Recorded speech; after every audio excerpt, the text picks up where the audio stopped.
Most people see a pile of rusted iron and think its time has passed, but I see a story waiting to be retold. This 1980 seconds relic has been sitting here for decades, surrendered to the elements. The seized wheels, the flaking rust. It looks like the end, but to me, this is just the beginning as the high-pressure water cuts through years of grime. The skeleton of a legend starts to emerge. Stripping it down to the frame is where the real conversation begins. Every bolt I remove is a step closer to understanding its soul. There's a certain honesty in raw metal. Healing the scars of time isn't easy. You have to grind away the decay until you reach the truth underneath. Sparks fly, the metal gets hot, and slowly, the rough edges turn into a smooth canvas. In this shop, we don't rush. We refine, piece by piece. The transformation takes hold.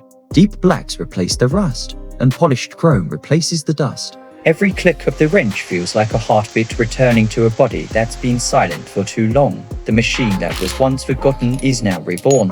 It's no longer just a vintage bike. It's a testament to patience and sweat. The road is calling again. So, tell me, do you have a forgotten dream in your garage waiting to roll back to life?